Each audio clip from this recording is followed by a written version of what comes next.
Vraiment, je suis très content d'être là. Merci beaucoup, Papa Michel, pour cet accueil. Papa Michel voulait que je fasse remarquer particulièrement Maman Nadège, qui est là avec nous ici. C'est ce qu'il m'a demandé de faire.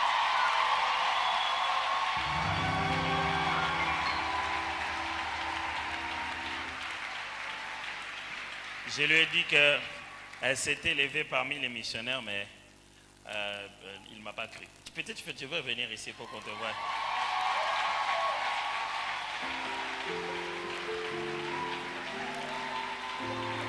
Voilà.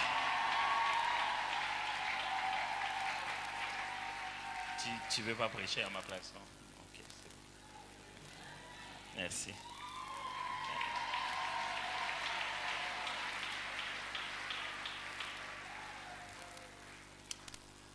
Alors, comment ça va ce soir? Super. Alors, on va commencer pour gagner le temps aujourd'hui et avoir la possibilité d'avoir plus de questions qu'hier. Hier, nous avons commencé à aborder le sujet de l'adoration. Ma démarche était d'essayer de nous faire réfléchir sur l'essence même de l'adoration. D'où vient l'adoration et qu'est-ce qu'est l'adoration? J'ai expliqué en résumé que l'adoration venait de Dieu. Ce n'est pas l'homme qui a inventé comment adorer Dieu, c'est plutôt Dieu qui a révélé comment lui faire plaisir. Qu'est-ce faut-il? Quel est le protocole pour lui parvenir à lui? Et j'ai aussi dit que l'adoration dépassait le simple fait de dire à Dieu qui il est, mais que l'adoration était un style de vie. Il fallait être tel que Dieu est et lui renvoyer l'image de sa propre personne. Dieu se sent honoré quand nous développons en nous, quand nous manifestons en nous sa nature qu'il nous a donnée. Et j'ai insisté sur le fait que Christ à la croix est mort justement pour restaurer en nous cette nature. Et qu'on ne devait pas écouter l'ennemi. Lorsque nous sommes devenus enfants de Dieu, une vie d'adorateur a commencé. Aujourd'hui, je vais lire avec vous Romains chapitre 1. Romains chapitre 1, j'ai presque dit ce texte-là hier, c'est à partir du verset 18. Je vais le lire dans la version Ségon, qui est la version qui est la plus répandue en Afrique, en tout cas la version Ségon de 1910, et de plus en plus aussi le second 21. Et puis après, je vais la lire dans la version Parole vivante, qui est une version dynamique, oui, qui de plus en plus devient aussi répandue en Afrique, qui a été dirigée justement par Alfred Cohen et publiée par Emmaüs. Alors, je vais lire dans 8 secondes, Romains chapitre 1, à partir du verset 18. La colère de Dieu se révèle du ciel contre toute impiété et toute injustice des hommes qui retiennent injustement la vérité captive, car ce qu'on peut connaître de Dieu est manifeste pour eux, Dieu le leur ayant fait connaître. En effet, les perfections invisibles de Dieu, sa puissance éternelle et sa divinité se voient comme à l'œil depuis la création du monde quand on les considère dans ses ouvrages. Ils sont donc inexcusables, puisqu'ayant connu Dieu, ils ne l'ont point glorifié comme Dieu et ne lui ont point rendu grâce, mais ils se sont égarés dans leurs pensées et leur cœur sans intelligence a été plongé dans les ténèbres. Se vantant d'être sages, ils sont devenus fous et ils ont changé la gloire de Dieu incorruptible en image représentant l'homme corruptible, des oiseaux, des quadrupèdes et des reptiles. C'est pourquoi Dieu les a livrés à l'impureté, selon les convoitises de leur cœur, en sorte qu'ils déshonorent eux-mêmes leur propre corps, et qui ont changé la vérité de Dieu en mensonge, et qui ont adoré et servi la créature au lieu du Créateur qui est béni éternellement. Amen. C'est pourquoi Dieu les a livrés à des passions infâmes, car leurs femmes ont changé l'usage naturel de celui qui est contre nature, et de même les hommes, abandonnant l'usage naturel de la femme, se sont enflammés dans leurs désirs les uns pour les autres, comme étant hommes avec hommes des choses infâmes, et recevant en eux-mêmes les salaires que méritent leur égarement. Je préfère me limiter là. Je viens de lire avec vous, mais je suis presque sûr que vous et moi, même quand j'ai lu, même quand vous avez lu, il y a quelques petits épisodes qui vous échappent. Vous n'arrivez pas à aligner complètement toute l'idée comme il se doit. C'est simplement parce que c'est un vieux français, vous souvenez-vous, c'est en 1910 que ça a été écrit. En fait, en réalité, c'est en 1889 que ça a été fini. La version publiée en 1910, c'est quand même un peu plus, c'est posthume, après la mort de Ségon. Ségon, vous devez savoir, qu'il n'était même pas français, Ségon était suisse d'origine. Et cette version, de fois, nous trouble, pas parce qu'elle est mal faite, mais parce que juste c'est un français qui est assez vieux, et certains mots ne sont pas utilisés. Et comme vous savez, toutes les langues changent, ça évolue. Et en particulier le français qui est un mélange terrible. Le français, c'est un mélange de la langue gauloise, du franc, ainsi que du latin et du grec. C'est un mélange terrible. Et c'est une langue donc qui évolue beaucoup. Par exemple, pendant longtemps, aujourd'hui, les gens sont contents de travailler dans un cabinet de ministres, cabinet d'avocats. Mais à l'origine, le mot cabinet était une désignation des installations hygiéniques. Mais le même mot, à une certaine époque, veut dire toilette. Et le même mot, à une autre époque, veut dire là où je travaille. Alors, donc, quelquefois, on est en face des mots qui s'utilisaient à l'époque, mais aujourd'hui, avec le temps, on ne les comprend pas exactement de la même manière. Il n'y a rien qui ait changé dans le texte, mais je vais choisir une version qui utilise des mots que nous utilisons un peu plus régulièrement aujourd'hui. Alors, vous aurez lu Louis Ségon, vous aurez lu, je vais dire, français courant ou quoi que ce soit, mais je préfère la version parole vivante parce que c'est une version dynamique. C'est-à-dire, c'est un genre de paraphrase. Comme les langues ne se ressemblent pas toujours, quelquefois on ne sait pas dire exactement les mêmes mots qu'on a dit dans une langue. On explique carrément au lieu de traduire. Ok? Si je vous dis que je suis venu de la maison en voiture, on dit comment en Swahili? Oh, mais c'est vous qui parlez Swahili. On dit comment? Je suis venu de la maison en voiture. Natoka kunyumba na mutuka. Ouais, je vous avais dit que je connais les Swahili, mais vous ne me croyez pas. Je connais seulement les Swahili de l'interprète. Quand il interprète, c'est là que je retiens.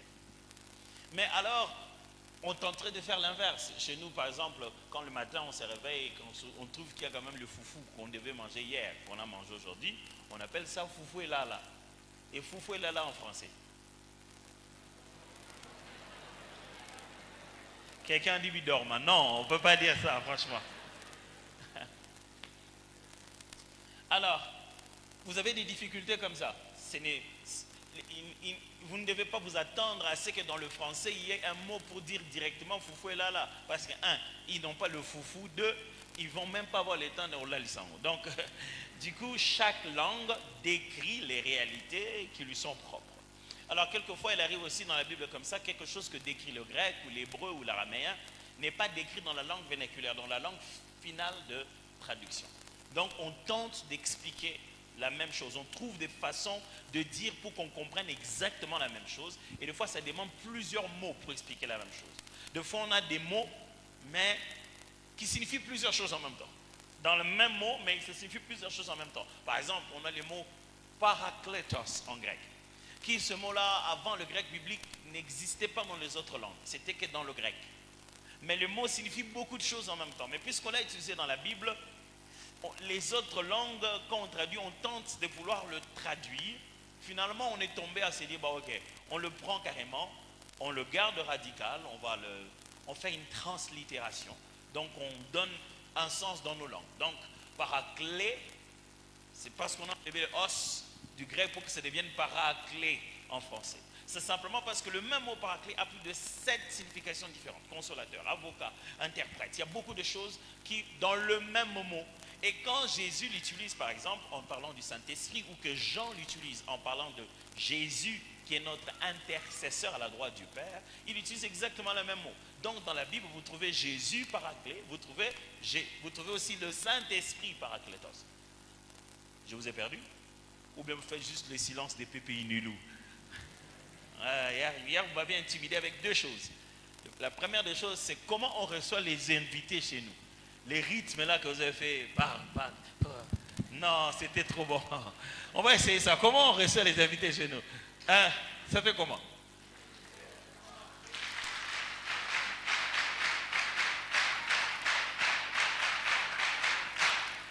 Waouh, c'est trop bon. Donc, La raison pour laquelle je vais lire cette fois-ci dans la version parole vivante, c'est pour que je trouve des mots plus simples et des fois des explications plus étendues sur les mêmes concepts. Si vous vous souvenez de tout ce que je viens de lire tout à l'heure, je viens de lire dans le livre, la lettre de Paul aux Romains. Ce n'est pas qu'il envoie ça aux Romains, il envoie aux chrétiens qui sont à Rome.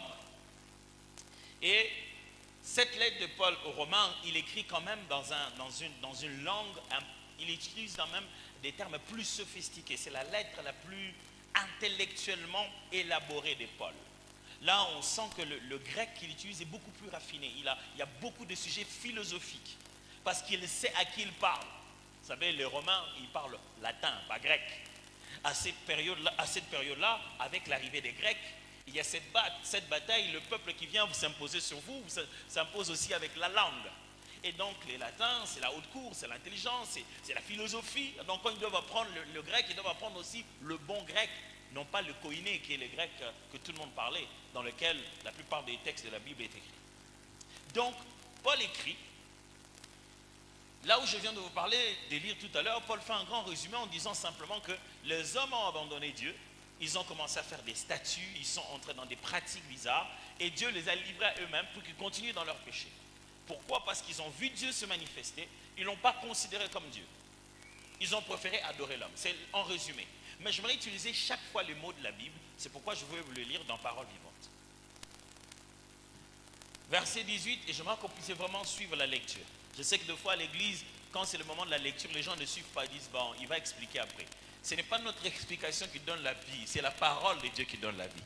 Il faudrait vraiment être très très attentif aux Écritures. Verset 18. Dieu manifeste sa colère du haut des cieux aux hommes impies qui ne lui apportent pas l'honneur et le respect qui lui sont dus et qui, par leur perversité, étouffent la vérité et la retiennent captive de leur méchanceté. En effet, nul n'est dépourvu de la notion du vrai Dieu. Tous les hommes ont une connaissance innée de lui, lui-même l'ayant placé avec netteté dans leur cœur. Qui a placé la connaissance de Dieu dans nos cœurs? Dieu lui-même. Combien de gens ne connaissent pas Dieu? Selon ce texte, combien de gens ne connaissent pas Dieu? Personne. Tous les hommes ont une connaissance innée de lui, lui-même l'ayant placé avec netteté dans leur cœur. Dans la version seconde, quand je l'avais lu, il avait dit, car ce qu'on peut connaître de Dieu est manifeste pour eux, Dieu leur ayant fait connaître.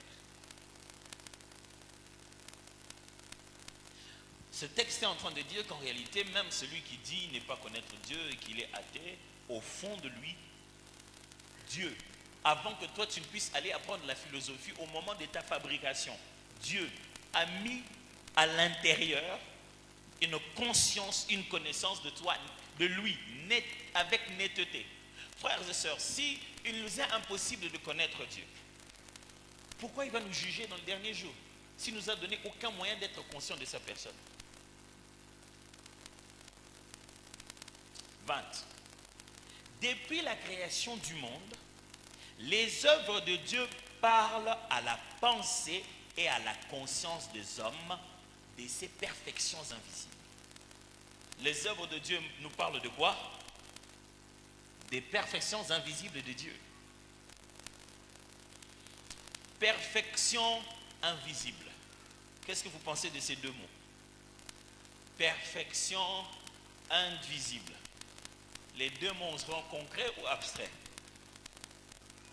Concret ou abstrait? Les deux. Perfection et invisible. Mais la Bible dit les œuvres de Dieu nous parlent des perfections invisibles de Dieu. Quiconque sait regarder peut y discerner clairement sa divinité et sa puissance.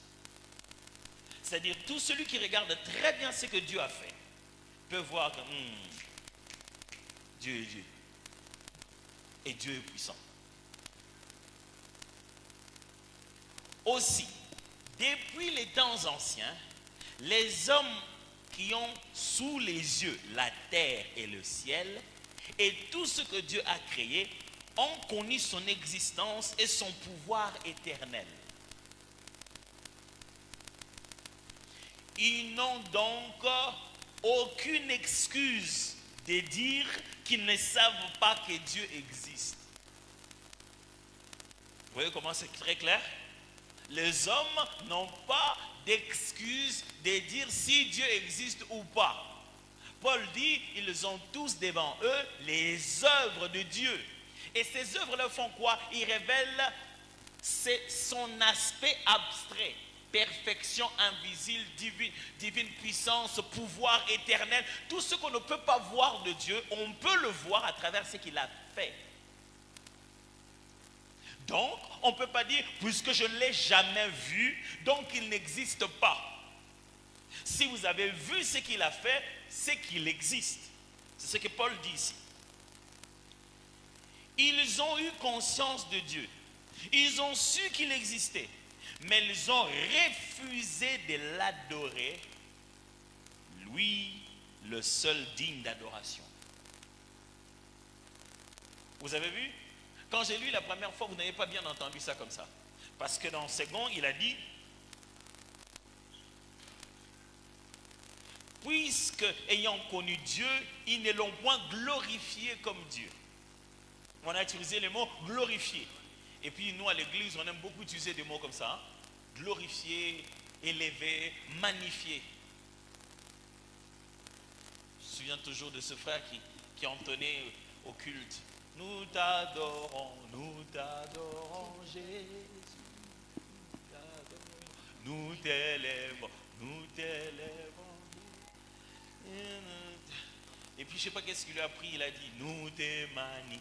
Maintenant, la chorale s'est perdue. La chanson a changé de vitesse. Nous te magnifions.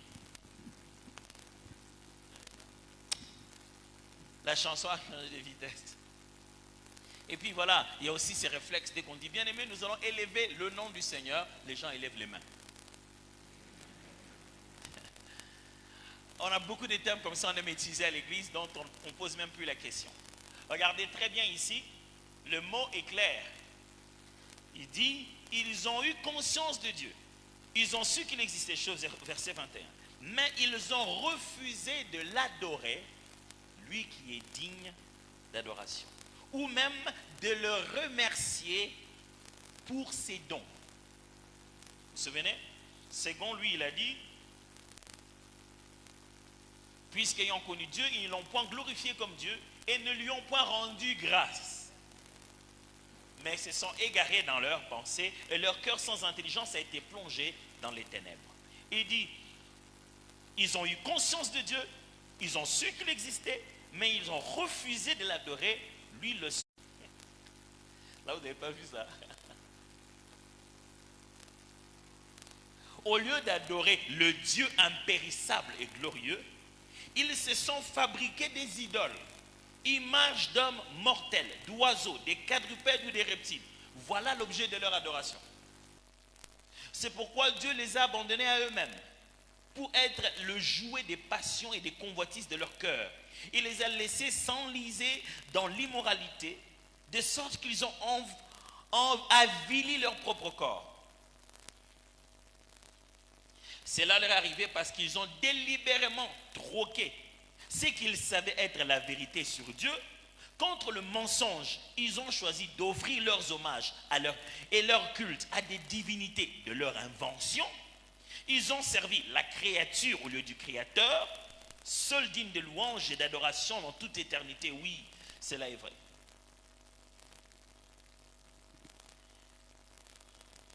Ce soir, mon objectif, c'est de... ce ne sera pas tout parce que vous devez apprendre ça. Le total est dans l'école d'adoration dans le programme de Judas après Gilgal. Mais ce soir, je veux juste vous donner un avant-goût du protocole divin, de comment se passe la progression dans l'adoration. C'est ce que je vais expliquer aujourd'hui. Alors, de quoi il s'agit? Hier, j'ai expliqué l'adoration en tant qu'une vie, en tant qu'un style de vie, en tant que le fait d'être. Et chaque fois, je vous disais qu'il existe aussi ce qu'on appellerait une prière d'adoration. L'adoration en tant que vie est basée sur une chose importante: l'amour. Je vous l'ai dit hier, si vous m'aviez suivi, je vous ai dit que le summum de l'amour, c'est l'obéissance. Jésus a dit, si vous m'aimez, vous garderez mes commandements. Adorer Dieu, c'est aimer Dieu. C'est pour cette raison, lorsqu'on demande à Jésus-Christ, quel est le résumé de toute la loi juive, tous les 10 commandements, résume-moi ça. Jésus dit, voici les résumés. Tu aimeras l'Éternel de tout ton cœur, de toute ton âme et de toute ta force.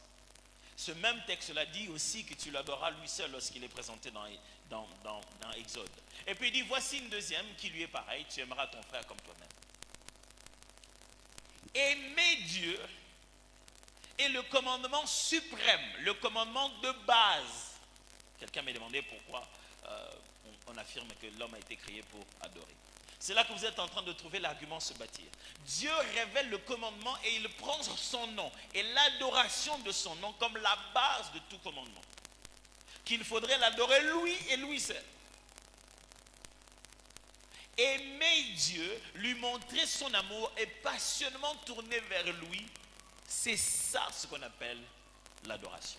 Je répète que l'adoration n'est pas quelque chose qu'on fait, mais quelqu'un qu'on est. L'adoration n'est pas une action, l'adoration est une relation.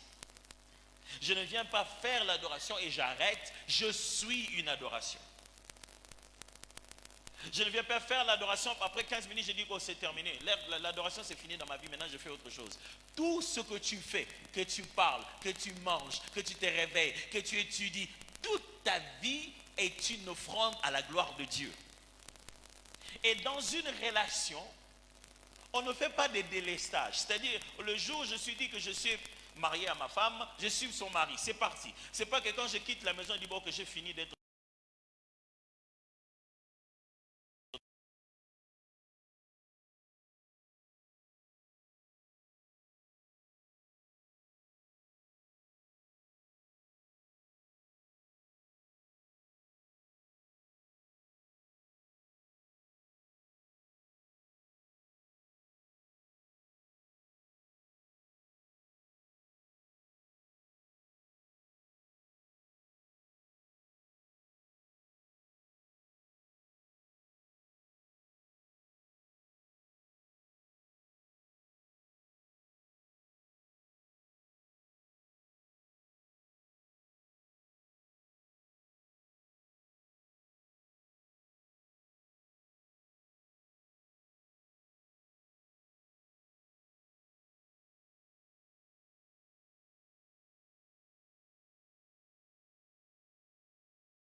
1, il dit, je vous exhorte donc, aux frères, par les compassions de notre Seigneur Jésus-Christ, à offrir vos corps comme un sacrifice vivant, saint et agréable, ce qui sera de votre part un culte raisonnable.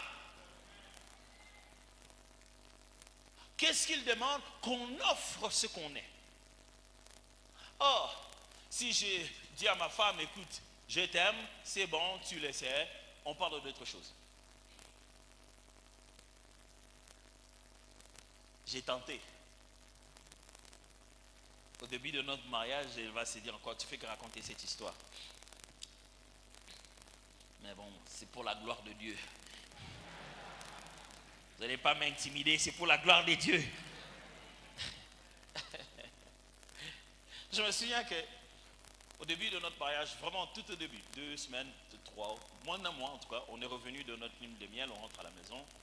Et puis un matin, je vais au travail, j'étais pasteur assistant au centre missionnaire à Philadelphie, je vais au travail, à un moment je vois qu'elle m'écrit un SMS.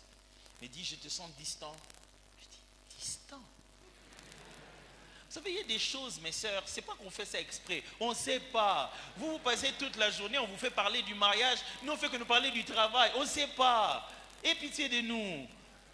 Il y a des caprices qu'il ne faut pas faire. Quand toi tu dis, moi je ne veux pas, nous on croit que tu ne veux pas vraiment. Or toi tu voulais qu'on passe un peu les temps. Alors je dis, distant.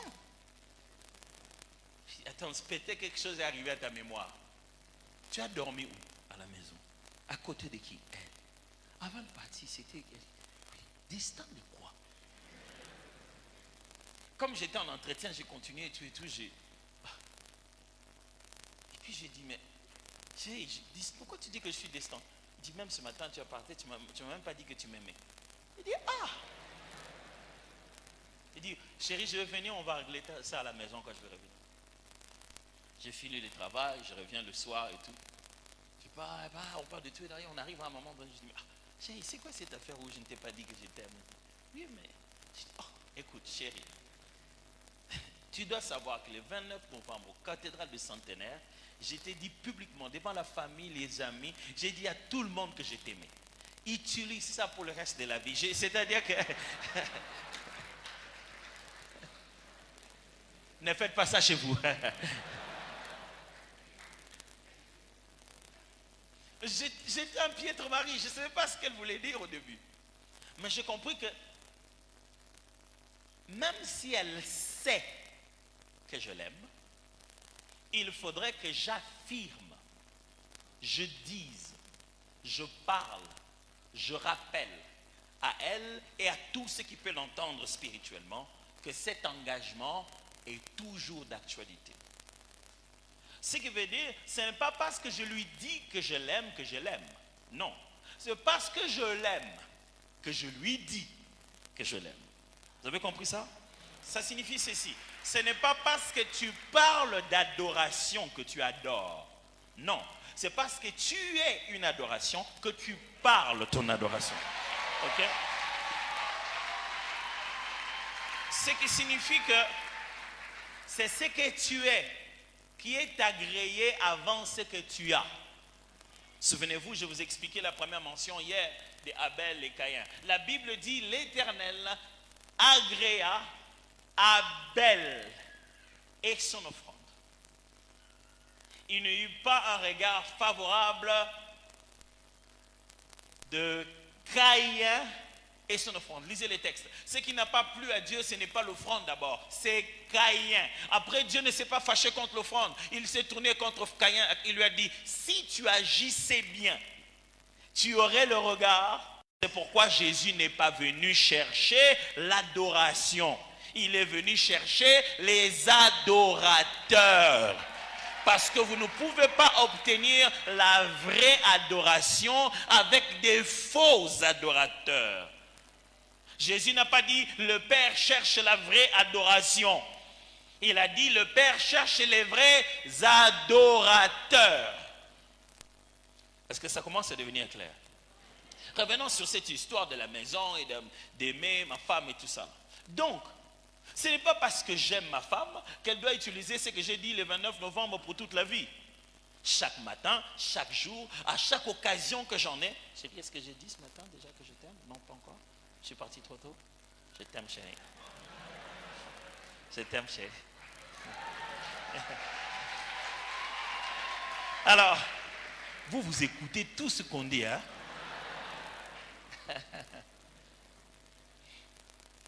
Alors, ça signifie que si le sentiment, l'engagement y est, les paroles doivent affirmer, confirmer. Pourquoi la parole? La parole, mes amis, la parole c'est plus que le fait de parler. La parole est une activité spirituelle. Est-ce que vous êtes conscient que la terre que nous piétinons est le produit de la parole? Ce n'est pas parce qu'elle est invisible que la parole ne peut pas avoir l'effet. Tout ce qui existe, écoute la parole. Même l'eau entend quand la parole est prononcée. Et nous affirmons par la parole pour confirmer au visible et à l'invisible notre engagement. Donc, on réitère par des paroles. Ce que nous vivons comme adoration, comme amour, demande aussi un moment où on doit le dire et le manifester. Alors, le moment où on a dit « je t'aime », ce n'est pas ça aimer. Je ne sais pas si je me fais comprendre. C'est un moment où on exprime la relation d'amour. Donc le moment où on prie pour adorer Dieu, ce n'est pas ça l'adoration. C'est un moment où on exprime la vie d'adorateur. Commencez à comprendre la nuance. Après on va appeler ça adoration. Pourquoi? Parce que ce n'est qu'une façon d'exprimer ce que nous sommes en réalité. Donc, si l'adoration, les styles de vie d'adoration, c'est comme mon engagement de mariage avec ma femme, la prière d'adoration, le moment d'adoration, les chants d'adoration, le moment où on parle à Dieu, c'est comme le moment où je lui dis à ma femme que je l'aime. Vous avez compris ça? C'est le moment où j'affirme ce qui est déjà. C'est le moment où j'affirme comment j'ai compris qu'il est. C'est le moment où je parle de notre relation. C'est pour cette raison que quand on commence l'adoration à la maison, vous êtes vous et vos frères et vos sœurs, vous commencez l'adoration à la maison. Dès que vous arrivez à l'adoration, tous ceux qui ne sont pas nés d'esprit dorment. Quand vous avez fait la louange, ils l'ont fait. Quand vous avez fait la repentance, ils l'ont fait. Quand vous commencez maintenant à l'adoration, ils s'assiedent. Tous ceux qui ne sont pas nés de nouveau à la maison, malgré leur bonne volonté, ils ne savent pas quoi dire. Parce que l'adoration est une relation. Si tu n'en as pas, tu ne peux pas exprimer l'adoration. Et l'adoration s'est faite en esprit. Pourquoi? Parce que tu ne peux pas... Jésus a expliqué ça, ce n'est pas moi mes amis. Jésus a dit ceci, parce que Dieu est esprit. Donc il faut, il n'y a pas d'option, il faut que ceux qui l'adorent en esprit. En avançant, vous allez comprendre pourquoi au moment de la louange, ils n'ont pas eu de problème, au moment de l'adoration, ils ont commencé à dormir, vous allez comprendre.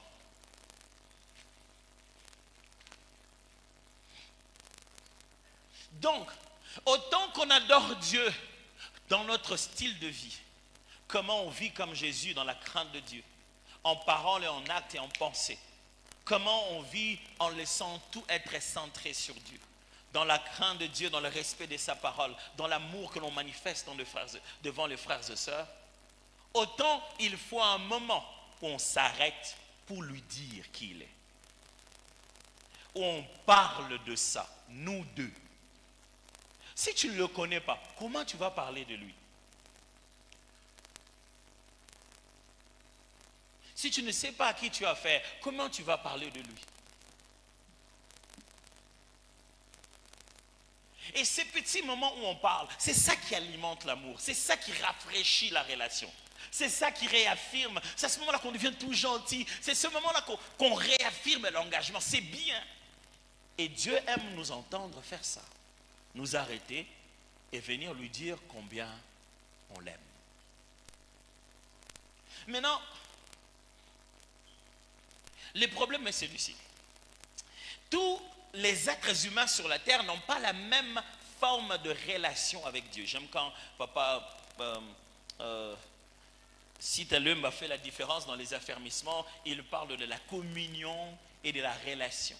Il aime utiliser le mot communion pour dire le fait du quotidien qu'on a avec Dieu, le ressenti de notre façon de communiquer avec lui et de la relation qui est un état qui vient de notre nouvelle naissance. On a la relation qui est permanente et on a la communion qui se brise de temps en temps. J'aime bien son explication.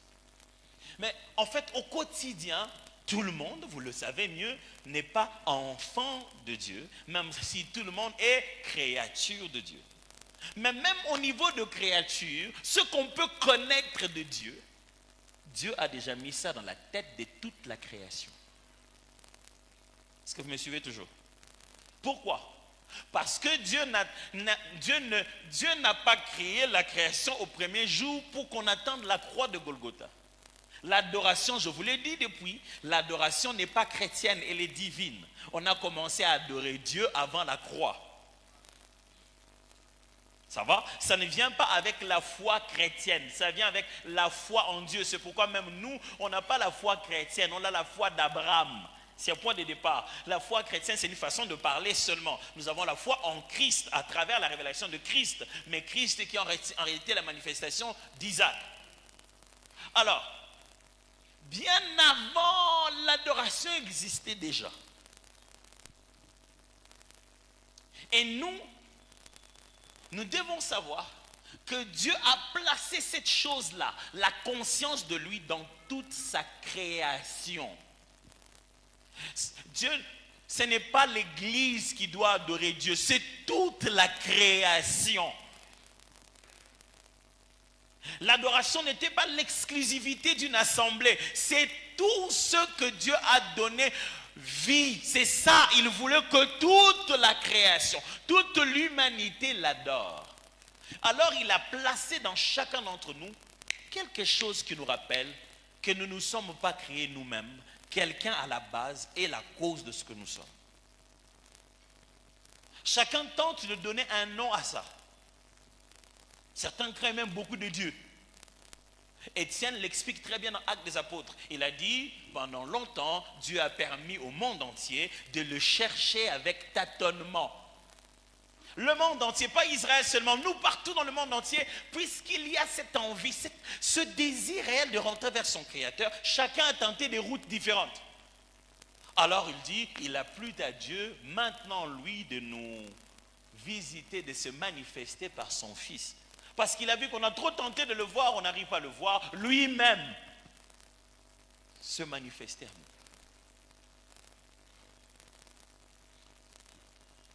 Or, que vous veniez à l'église ou que vous ne veniez pas, que vous soyez chrétien ou que vous ne le soyez pas, sachez-le, Dieu prend gloire sur votre tête.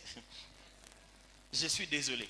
Si vous pensez que c'est en venant pas à l'église que vous êtes en train d'empêcher à Dieu de recevoir ce qui est des droits, non, c'est faux. Tout ce qui existe sur la terre, en ayant obéi par la parole de la création, rend toute gloire et honneur à celui à qui appartient, celui qui en est le propriétaire. De la même manière que l'eau ne parle pas, mais Dieu est loué par l'œuvre qu'il a fait. De la même manière que l'oiseau ne parle pas, mais Dieu est loué par le fait que l'oiseau est tel qu'il a fait. De la même manière que ceux qui n'entrent pas à l'église n'empêchent pas Dieu de recevoir sa louange.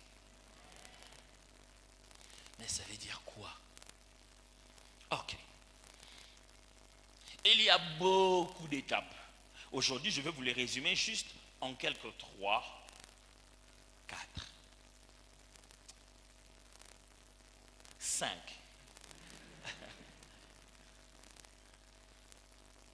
Paul parle au sujet des Romains et il décrit comment la société romaine s'est détériorée, les mœurs ont été complètement détruites. Comment ces gens qui étaient là se sont plongés dans leur raisonnement appelé philosophie et science et ils pensent que ce qu'ils raisonnent est plus élevé. C'est juste qu'aujourd'hui comme ça mes amis, c'est juste qu'aujourd'hui, ce n'est pas une maladie d'hier, qu'on ne vous mente pas. Ils ont toujours été comme ça, jusqu'aujourd'hui ils sont toujours comme ça. Plus ils raisonnent, plus ils inventent, plus ils imaginent des choses, plus ils font des bêtises. Plus, on se demande comment les gens se sont retrouvés à avoir 32 genres. Ce n'est pas un problème d'hier. Paul dit que plus ils commencent à croire qu'ils sont devenus intelligents, plus ils font des bêtises fondamentaux. il commence à vivre une vie contre nature. Et il dit ceci. Même quand ils vont dire que Dieu n'existe pas, ce qu'on peut connaître de Dieu, Dieu l'avait déjà mis ça dans leur tête. Donc désolé, avant que tu ne dises athée, il avait déjà mis le souffle pour t'aider à dire que tu ne crois pas en lui. Tu es déjà en train de consommer un souffle pour pouvoir le nier. Tu utilises les moyens de Dieu pour dire qu'il n'existe pas. Trop tard, hein? Ça, c'est une grosse bêtise. Hein?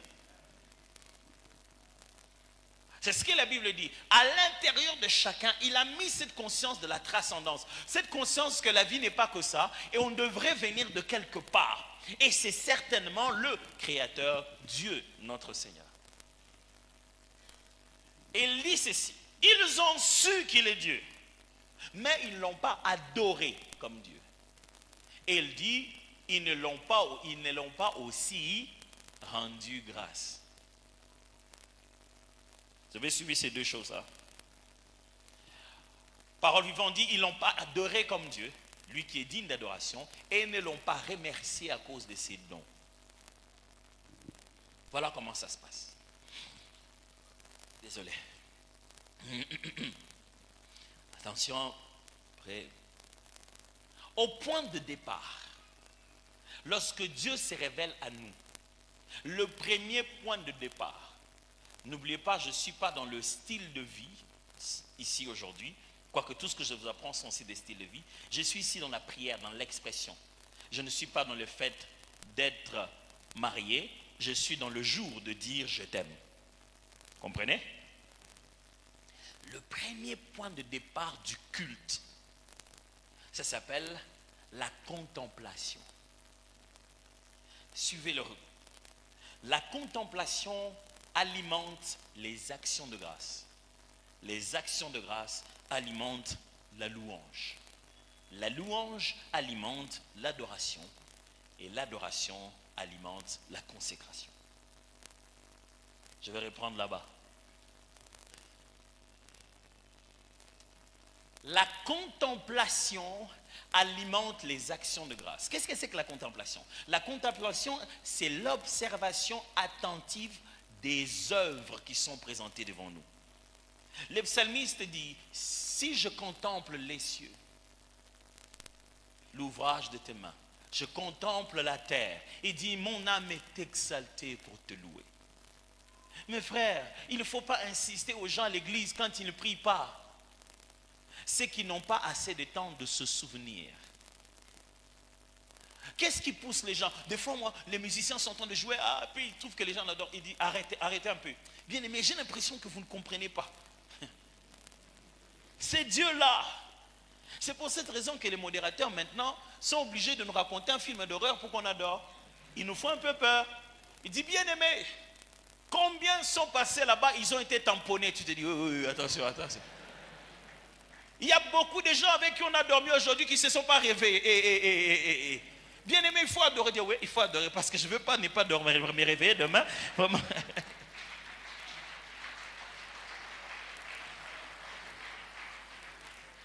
Le problème est celui-ci. Si je n'ai pas vu et je n'ai pas reconnu ce que tu as donné, pourquoi je dirais merci? La contemplation, c'est le moment où on regarde en détail ce qui m'a été donné et qui fait que je change même ma façon de dire merci après. Parce que mes actions de grâce, mes remerciements dépendent de la valeur que j'accorde à ce que j'ai reçu. Et la valeur de ce que j'ai reçu dépend de la contemplation que j'y fais, le temps que je passe à le regarder en détail. À prendre conscience de qu'est-ce que c'est que ceci. Si vous pensez que vivre c'est juste comme ça, le travail c'est juste comme ça, quand on dit bien aimé, nous allons louer Dieu. Je dis bon Seigneur, il n'y a rien qui m'énerve comme quand les gens disent Seigneur je te glorifie, je te loue, je t'adore, je t'aime. D'ailleurs en français c'est mieux encore, en lingala c'est terrible quand on dit donc c'est comme un groupe de mots qui vont ensemble et qui ne veulent rien dire. L'Église ne sait plus contempler. C'est pourquoi elle ne fait que multiplier d'intercessions. Parce qu'elle est tout le temps en train de voir ce qu'elle n'a pas. Alors elle demande. Elle ne voit pas ce qu'elle a déjà. Écoutez-moi, votre miracle ne vient pas de ce qui manque. Votre miracle s'opère avec ce que vous avez. Lorsque vous ne marchez pas devant le temple et que Jean et Pierre arrivent devant toi, ils ne vont pas se concentrer sur tes pieds. Ils vont te dire, tu as des yeux, regarde-moi. Les miracles de tes pieds entreront dans les yeux que tu as. Frère, ce qui va attirer ce qu'on manque, c'est ce qu'on a déjà. Et parce qu'on n'a pas assez de temps d'apprécier ce qu'on a, on ne comprend pas que le Dieu de la Bible fait la fin dans le commencement. Il n'y a rien que tu attends demain qui n'est pas déjà donné. Mais tu ne sais pas. Je me souviens quand j'étais petit, on était jeune, pas. Et puis vous savez, quand on devient ado, il y a une petite barbichette qui. Mais en fait, c'est comme une sorte de poil qui apparaît ici. Et puis moi et les amis, on se dit non, mais quand même, on commence à essayer de parler avec une grosse voix. Et je voulais la barbe, mes amis, je voulais la barbe. Et mes amis et moi, on voulait la barbe. Et vous le savez très bien, on a trouvé des gars qui vendaient des pousse-poils. Donc, il a dit que c'était des pousse-poils. Et il a fait ça avec, je ne sais pas moi, la corne de rhinocéros, un truc comme ça. Et vous savez que quand tu as le pousse-poil, tu le mets partout. Partout où tu veux avoir des poils. J'en ai mis partout. Et c'est seulement quand cette petite poêle apparaît, j'ai dit, ça commence à venir. Et j'ai attendu. Et j'ai attendu. Et j'ai attendu. Ça n'a jamais marché. Les jours où j'ai commencé à me raser la barbe, je me suis dit, on aurait juste dû me dire qu'il fallait que j'attende le temps. La barbe qui est en moi se manifestera en réalité. Et nous passons tout notre temps à mettre de pousse-poils en retraite, à mettre de pousse-poils à la montagne 21 jours, à mettre de pousse-poils. On met de pousse-poils, on ne sait pas qui on est. Si tu savais qui tu es, tu sauras qu'à partir d'un âge, c'est pour cette raison Paul dit ceci. Tant que l'héritier est encore un enfant, il ne diffère de rien d'un esclave, jusqu'à ce qu'il soit rendu entre les mains des tuteurs et des administrateurs, au temps fixé par le Père. Mes frères et sœurs, ce n'était qu'une question de temps. Alors, nous ne contemplons pas ce que Dieu nous a donné. Je ne parle pas de la voiture. Pourquoi tu vas contempler la voiture? On a fait ça, c'est la marque que quelqu'un a fait. Pourquoi tu vas contempler la voiture? C'est l'imitation de l'usage du cheval. C'est pourquoi on appelle l'unité avec laquelle on compte tout ce qui est mécanique dans les moteurs, cheval-vapeur. C'est l'imitation. Ce n'est pas l'avion qu'il faut contempler, c'est l'oiseau qui ne se crache pas. Nous ne contemplons pas ce que Dieu a fait. C'est pourquoi nous n'arrivons pas à le louer à l'église. Nous considérons que tout est normalement normal. Je me suis réveillé, c'est bon. On n'a pas mangé. Maman, comment on n'a pas mangé aujourd'hui? On prend tout pour acquis. On a même l'impression que si on contemple ça, ce sont de petites choses. Je veux des grandes. C'est quoi les grandes choses? Ce qu'on appelle les grandes choses, c'est acheter ce qu'un autre collègue, être humain, a fabriqué. C'est ça pour toi les grandes choses. Quelque chose que quelqu'un d'autre a fabriqué, que toi tu as acheté, que quelqu'un d'autre achèterait exactement la même chose. Moi, c'est une chose que je ne comprends pas chez les femmes. Elles entrent dans la boutique, elles regardent, et disent, je vais acheter quelque chose que je ne verrai pas partout. Mais on a fait ça 2000. Après toi, il y a une autre qui va venir acheter. Il y en a 2000, maman. Comment tu veux n'est pas... J'étais sorti avec ça, mais je suis allé dans cette fête-là. J'ai vu aussi cette femme-là, elle avait la même chose. Moi, je n'aime pas quand je porte quelque chose...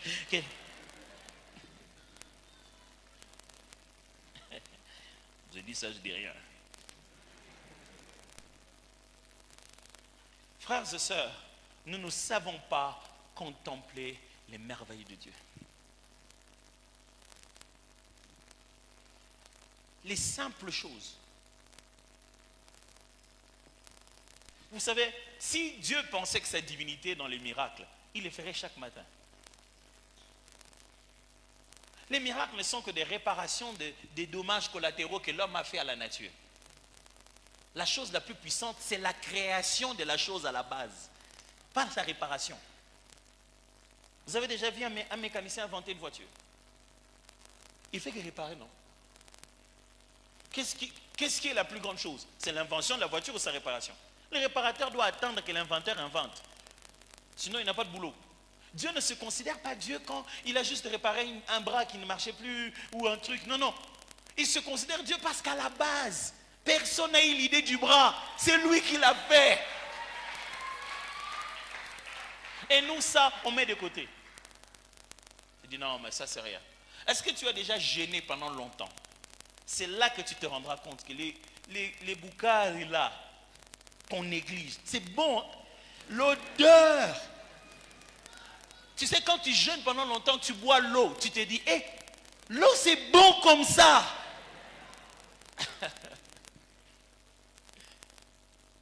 Frère, reprenons à contempler. Le psalmiste propose une chose. Si tu ne vois rien pour contempler, rentre dans ta tête, cherche dans ta mémoire. Il dit ça comme ça. Mon âme loue l'Éternel. Mon âme bénit son saint nom et n'oublie aucun de ses bienfaits. Quand on vient à l'église, mes amis, qu'il faut qu'on commence à louer, la raison pour laquelle nous chantons, c'est pour vous faire voyager dans vos souvenirs. Et que chaque mot que l'on dit et le ton avec lequel on le dit vous pousse à méditer, à contempler à l'aide de votre imagination les œuvres de Dieu. Parce qu'ici, toutes les œuvres ne sont pas dans cette pièce. Donc, j'ai dit non, c'est pas grave, je vais le faire. Je suis un homme. J'ai acheté, j'ai pris même la garantie au cas où ça s'abîmait pour que je puisse aller vite ramener ça. Je viens le jour de son anniversaire et tout. Matin, j'ai laissé un petit cadeau, petite boîte là-bas. Et puis elle est venue, elle a vu le cadeau, elle a dit, oh chérie, merci beaucoup pour le cadeau. Et tout. Elle a regardé, elle est partie. Et je suis parti au boulot, comme toujours. Et puis, après, pendant un moment donné, la journée m'appelle, me dit, chérie, ne me dis pas que c'est que tu m'avais donné là, c'est... Moi je dis oui. Hey, chérie, merci beaucoup. J'ai dit, ben, tu avais dit merci, non? Quand je suis rentré le soir, il y avait une autre dimension de merci pour la même chose. Est-ce que vous m'entendez? Il y a des dimensions de merci pour la même chose. Tout dépend de la contemplation. Elle a regardé ça de près, elle a testé ça, elle dit, oh, mais on est nini, je ne veux pas dire, après ça va être sur Facebook, pardon, non, ces trucs-là, c'est devenu, ah non, franchement, pardon. Un gros titre, Pasteur Atom, ça avait donné les cadeaux,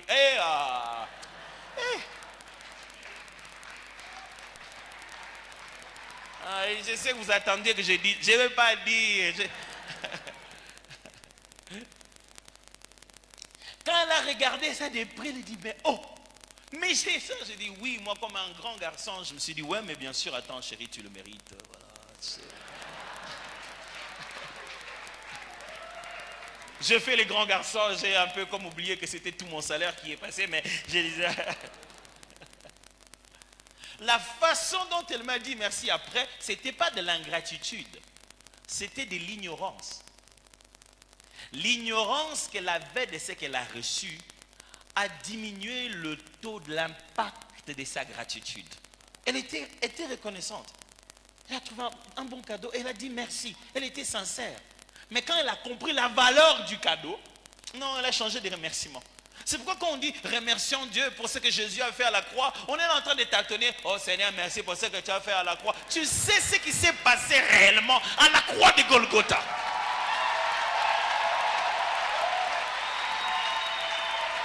Lorsque tu contempleras mieux, tu n'attendras pas la musique pour danser. Tu auras des raisons à l'intérieur.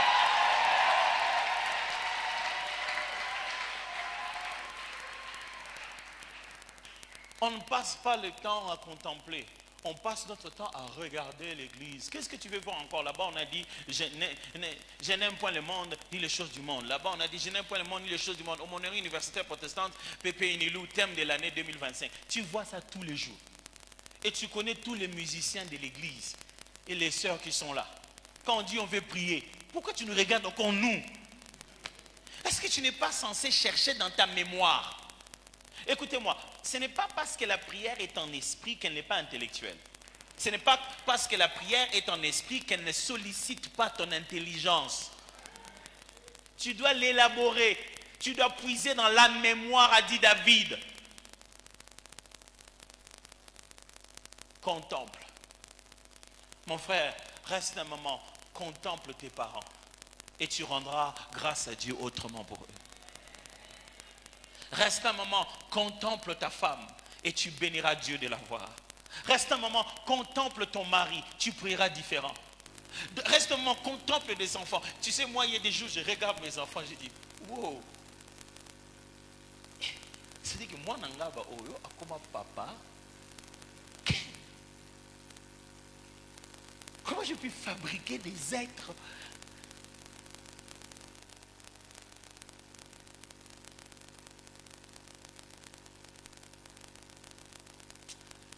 C'est vrai, des fois, je préfère les gens, les jeunes là dans la rue. Dès que tu lui donnes 5000 francs, il t'appelle le sauveur de l'humanité. C'est-à-dire que tu lui as donné à lui 5000 francs, qui ne va pas partager avec l'humanité tout entière. Mais il t'appelle le sauveur de l'humanité. Nous n'avons pas le temps de contempler ce que nous avons déjà. Et nous passons tout notre temps à regarder ce qui n'est pas à nous et à dire à Dieu, on veut ça. Et vous savez ce qui se passe de l'autre côté? Ils disent aussi qu'ils veulent ce qu'on a.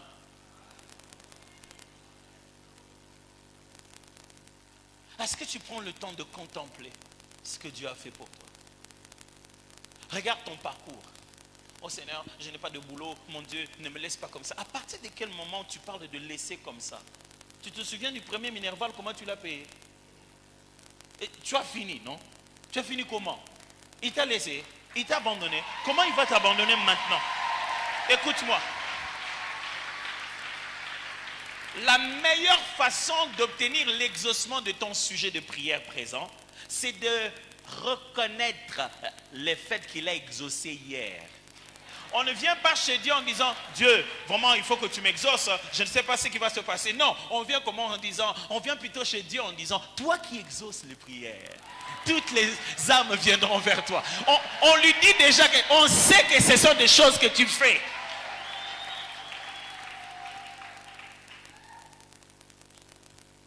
Moi j'ai eu premier enfant, deuxième enfant, quand on a eu 3 enfants, je me souviendrai toujours de ce jour-là. On m'a dit que les enfants ont été chassés de l'école, on n'a pas eu l'argent de Minerval. Je suis allé les chercher, je les ai amenés à l'église. J'ai dit à ma femme, je vais essayer un peu de les occuper. Je ne l'ai pas dit qu'on les a chassés à l'école, je ne l'ai pas fait comprendre le concept. On est venu, j'ai mis l'un qui voulait jouer à la batterie, l'autre, et puis c'est là que je me suis rendu compte qu'on n'a pas la même notion du temps.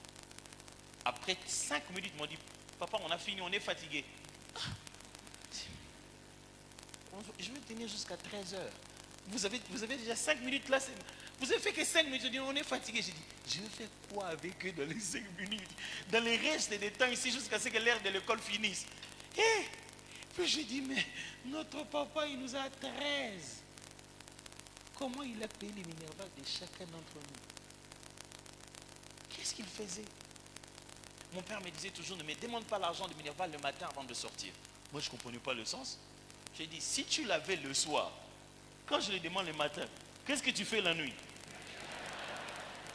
Mais il me disait, ne me demande pas l'argent Minerval le matin. Pas le matin, dites-moi ça le soir. J'ai dit, bon, le soir, il va quelque part. Depuis que je suis devenu papa, ne me demande pas les Minerval le matin.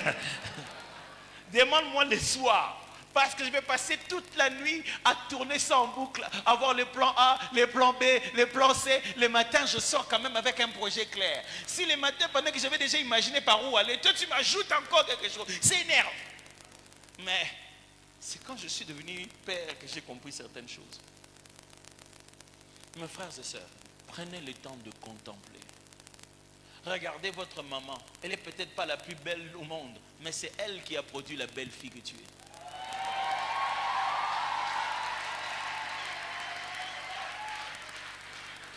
Contemplez, mes amis. Cette même poussière de Lubumbashi que tu veux fuir, c'est ici. Moi, je suis venu dans un même avion avec 90% des Chinois. Nous étions comme des étrangers dans cet avion et on atterrissait ici. Cette même terre de Lubumbashi, des poussières que tu veux fuir, les gens déplacent des familles de la Chine de Bruce Lee. Ils quittent là-bas pour passer ici. On ne sait pas contempler les choses que Dieu nous donne. C'est la contemplation qui alimente les actions de grâce. Les actions de grâce, c'est le fait d'exprimer la gratitude en parole et en acte. La gratitude, ce n'est pas juste dire merci. La gratitude, c'est aussi l'attitude qui vient avec. Parce qu'il y a merci et merci. Il y a un merci vide. D'ailleurs, au Congo, on a 3 merci. Le premier merci, c'est merci. Merci. Bon, merci, non, merci. Tu vois, merci seulement. Le premier merci, ce n'est pas un merci, c'est-à-dire, tu verras. Le deuxième merci, c'est merci quand même. J'ai jamais compris comment on mélange les deux mots. Il prend et dit, ah, merci quand même. Il remet ça. Comment ça, merci quand même? Le troisième, c'est, j'ai dit merci, non? Mais merci, non? Il dit, pourquoi tu insistes? J'ai dit merci. Les actions de grâce, ce n'est pas juste dire merci. C'est l'attitude qui vient avec. Avez-vous déjà regardé quelqu'un vous dire merci et vous avez l'impression qu'en fait, il se moque de vous dans sa façon de dire merci? Il dit merci, mais il se moque de vous en fait. Il dit, ah, merci, hein? Bon, merci, hein? Bon, quoi dire encore? Merci seulement. Une façon de dire, c'est n'importe quoi tu me donnes là. Hein? Mais bon, merci, hein? Mais il y a des gens qui ne savent pas dire merci, parce que des fois, merci n'arrive pas à sortir, ce sont les larmes qui sortent à la place. La gratitude, ce n'est pas quand les mots sortent, mais c'est quand l'expression est là.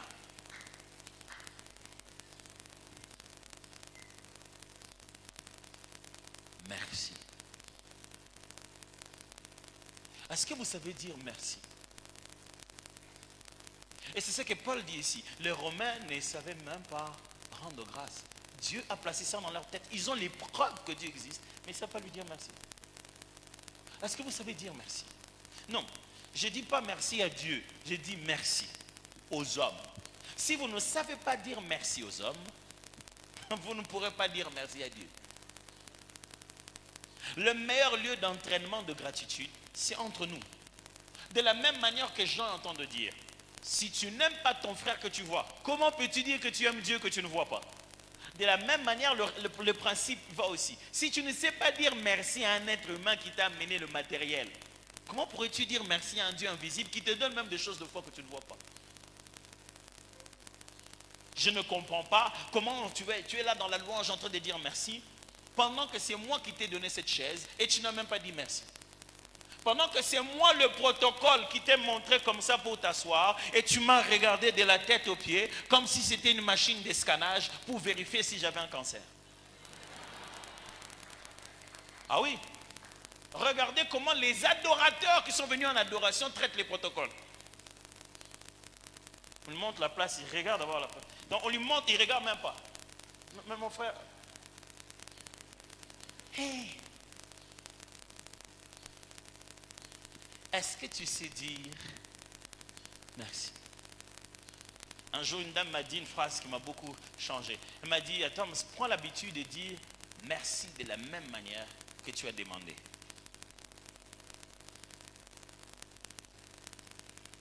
Quand on demande, on vous entend crier, oh Père, mon Dieu! Quand c'est le jour de dire merci, non, je peux faire la discrétion. Ah, tu n'es pas discret quand on te voit te promener par terre ici, tu n'es pas discret. Non, vous savez, il y a des choses qu'il ne faut pas dire. On t'a entendu dire que tu en avais marre, tu ne te maries pas. Maintenant que tu es fiancé, tu es passé en mode discrétion. Donc on doit attendre de te voir avec la grossesse. C'est alors qu'on saura que tu t'es marié quelque part dans l'histoire. Est-ce que vous savez dire merci? Merci pour des petites choses. Merci pour vos parents. Dieu, je te dis merci pour mes parents. Alors n'allez pas à Dieu, allez d'abord aux parents eux-mêmes. Papa, merci. Je me souviens quand papa Alain nous apprenait ces choses. Il nous a donné même l'ordre de le faire, de dire merci, d'appeler les parents, de dire merci. Je me souviendrai toujours que je suis allé voir mon père, je lui ai dit merci. Il avait l'impression que je vais me suicider ou un truc comme ça. Tu vois, il s'est dit, est-ce qu'il c'est pas un testament? J'ai dit, papa, merci pour tout ce que tu as fait pour moi. Tu vois, quelqu'un dit oui, oui, oui. Oui, après, qu'est-ce qu'il y a? Il y a des gens à qui on a payé les Minerval de bout en bout. Et ils n'ont jamais dit merci. La seule chose qu'ils disent aux parents, moi je vais aller étudier en Afrique des jeux libres. Pourquoi je vais leur dire merci? C'est leur devoir, non? Tu penses que le devoir de Dieu en tant que Dieu, c'est de ne pas te donner la vie? Pourquoi tu lui dis à lui merci? Ne dis merci à personne parce que tout ça c'est leur devoir. Attends le jour où tu auras tes devoirs. Et tu sauras ce que ça fait quand on ne te dit pas merci. Vous savez, les gens qui ne disent pas merci s'énervent quand on ne leur dit pas merci. Hein? Ils s'énervent fort. Ils peuvent même te prendre ça. Donne-moi ça. Moi je te donne comme ça, tu ne me dis même pas merci. À la base, toi-même, tu n'as pas dit merci. Est-ce que, quelle est la dernière fois que tu dis merci à ta femme? Pasteur, qu'est-ce qu'elle fait? Elle est là seulement à la maison. Changez. Toi, ce jour-là, ne pars pas à la maison. Reste avec les enfants. Un jour seulement. Tu diras merci à cette femme-là. Moi, des fois, on va comme ça dans un supermarché ou dans une boutique avec les enfants et ma femme. Elle est à l'aise. Elle gère ses histoires normales. Moi, je n'arrive pas. Parce que quand Roland court là-bas, Roland, tu vas te perdre. Donc, je les suis partout, j'ai mal à la tête. Mais elle est calme, elle fait ses histoires. Je dis, chérie, tu sais pas où se trouvent les enfants? Elle dit, oui, ils sont là. Roland, elle arrive, je dis, on n'a pas les mêmes super pouvoirs. Est-ce que quand vous rentrez à la maison, vous la regardez comme une héroïne qui a tout préparé? Et vous lui dites, merci. Pas pour les repas, pour ce qu'elle est. Juste ça. Le fait qu'elle a couvert tous les restes. Et puis vous allez là-bas, vous dites, bah, mina choka sana, il est bah, toto, m'a dérangé sana mingi, on est, ah. J'y étais presque. J'y étais presque, à peu près déjà, non? Il restait juste deux choses. Comment elle s'occupe de tout le reste pour toi? Et tu ne sais pas dire merci. Mais avec un grand sourire, tu dis merci à cette jeune fille qui t'a servi au resto avec l'argent que tu as payé pendant que c'est son travail. Oh, merci beaucoup, hein? Ben, vraiment, merci beaucoup. Elle n'a même pas préparé ça.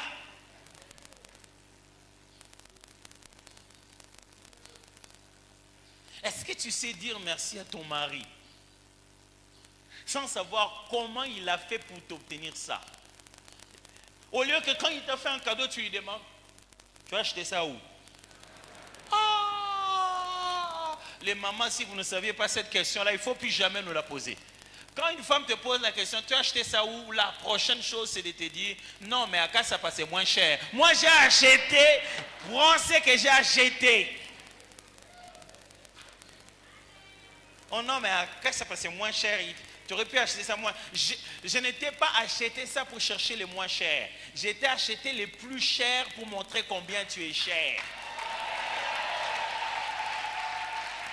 C'est pourquoi on ne te fait plus de cadeaux. Parce que devant un cadeau, toi tu commences le calcul. Et tu n'as même pas eu le temps de dire merci. Tu ne sais pas combien de mal de dos il s'est tapé pour pouvoir t'acheter ça. Merci.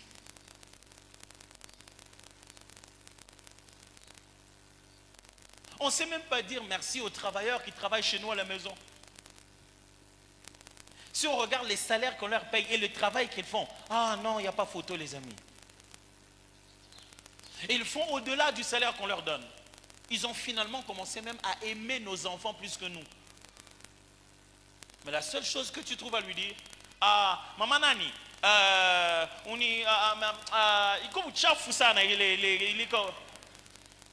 tout. Tu te dis non, si je lui dis merci, elle va se prendre des airs. Ça, c'est une programmation coloniale qui avait pour but à ne jamais encourager en nous les choses positives pour que se crée pas un leadership au milieu de nous. Quand 15 personnes sont en train de vous colonner, vous tous 50, 60, 1000, ils doivent trouver un moyen de rester dans votre tête sans avoir besoin d'être physiquement devant vous. Alors ils vous font croire que si tu apprécies quelqu'un, tu vas le rendre orgueilleux. Non, il veut vous dire si tu apprécies quelqu'un, tu vas monter son degré d'influence et de leadership. Et ils ne veulent pas de leadership, sinon vous allez vous rassembler devant des gens et vous allez les faire sortir de là. Que ce soit les profs. Non, si tu les encourages trop, ils vont se prendre la tête. Ah! Ceux qui vous ont dit ça, allez voir comment ils éduquent leurs enfants. Ils les bombardent d'encouragement matin, midi, soir. Ici, à la chorale, si tu chantes bien, le chef de la chorale a reçu la mission du Seigneur de ne jamais t'apprécier pour t'éviter l'orgueil. Laisse-moi gérer mon orgueil moi-même. Quand j'ai bien chanté, dis-moi, c'était bien. Qui t'a rendu, qui t'a donné la responsabilité de gérer mon orgueil? C'est quoi cette affaire? Depuis quand? Non, si je lui dis, il va devenir orgueilleux. C'est pas comme ça que ça passe. Quelqu'un qui sait louer, papa Alain aimait appeler un louangeur, il sait apprécier. Il sait apprécier. Tu vois, la femme a fait un truc, ah c'est joli, c'est très bien, j'aime bien. Cette couleur te va très bien.